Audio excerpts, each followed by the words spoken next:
pas nanti dicabut cetakannya, ini akan berbentuk 4 persegi panjang yang kemudian nanti kita tutup seperti ini sampai rapat sehingga nanti akan timbul panas.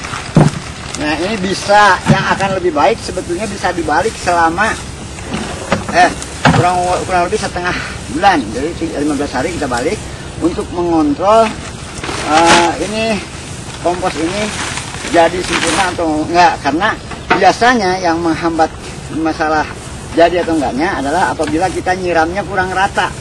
Nah, nanti kalau misalnya tidak rata, ya kemudian kita siram lagi dengan air tanpa harus ditambah lagi bioaktivatornya.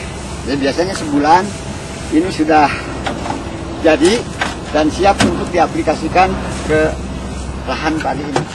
Nah, plastik tadi asalnya ini nyatu, jadi merupakan bulat gitu ya, tapi kita potong di tengah sehingga yang asalnya 1 meter sekarang jadi 2 meter lebarnya. Ini cukup untuk satu ini butuh 6,5 meter. Nah, sekarang kita lakukan penutupan harap di bawah itu kita dapetin ke bawah, ditarik biar ini, kemudian nanti diikat.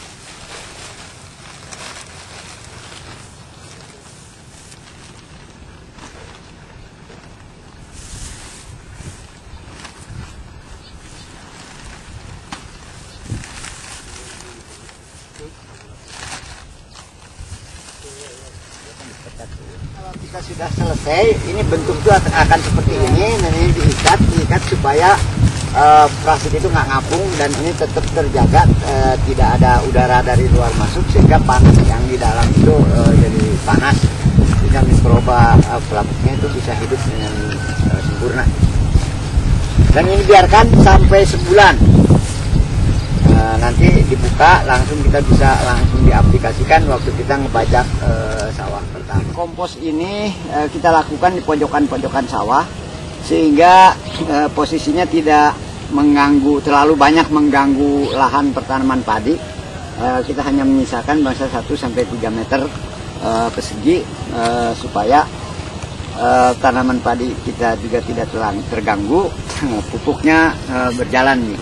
Bahwa kompos itu bereaksi dengan sempurna atau enggak, pertama adalah ini suhunya panas mencapai sampai 70 derajat dan kebasahannya cukup, dan jerami ini seumur 2 minggu ini udah kelihatan mau lapuk gitu ya. Jadi ini umurnya 2 minggu. 2 minggu ini udah seperti ini, udah lapuk. 2 minggu lagi ini jadi kompos jerami yang tadi dibuat itu kalau sudah matang. Nah, bentuknya seperti ini. Ini betul-betul jerami murni tanpa pakai pupuk kandang. Kalau udah hancur, ini akan berbentuk persis seperti pupuk. Nah, ini cuman memang rada lembab karena ini udah kemarin dibuka tutupnya untuk tanaman. Dan ini bisa diaplikasikan ke seluruh macam-macam tanaman. Ya, karena tujuan kita untuk padi, ya bisa juga langsung ke padi. Kalau kita tidak keburu waktu kita ngebajak, sebetulnya yang sudah ada tanaman seperti nanti kita akan aplikasikan. Waktu membajak diaplikasikan, bisa juga kita aplikasikan pupuk kompos jerami ini sudah ada tanaman seperti ini. Tapi inilah untungnya kita nanam padi ini secara jajar legowo. Kalau kita tidak keburu.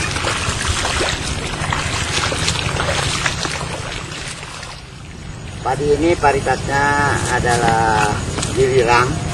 Terus ini dipupuk dengan menggunakan pupuk kompos jerami yang dibuat dari jerami segar, bioaktivator Promi. Nah, kenapa saya pakai bioaktivator Promi? Karena itu ada beberapa kelebihan dibanding bioaktivator yang lain. Dan ini bisa kita lakukan di tempat ini, di sawah gitu ya, tidak usah pakai naungan. Juga tidak usah memakai pupuk kandang, tidak usah pakai gula, tidak usah pakai segala macam untuk memacu pertumbuhan. Makanya ibarat saya misalnya ini dikatakan Promi adalah mikroba yang anak jalanan gitu ya. Jadi dia untuk hidup itu tidak terlalu menjelimet. Jadi di mana aja bisa tumbuh. Kecuali gantinya saung kita pakai dengan tutup plastik yang kedap air. Supaya nanti panasnya itu cukup, karena ini dalam proses pelapukannya butuh suhu di atas 70% gitu ya. Dan saya lakukan ini dari tahun 2001, dan luas area yang sekarang ini yang meliputi di bawah Gapoktan Cili Asih adalah 150 hektar, meliputi 38 kelompok itu barangkali. Dan produknya sekarang kita bisa menghasilkan antara 5 sampai 6 ton padinya. Nah, kalau beras ya per bulan kami sudah bisa mencetak antara 20 sampai 25 ton untuk dijual ke Jakarta.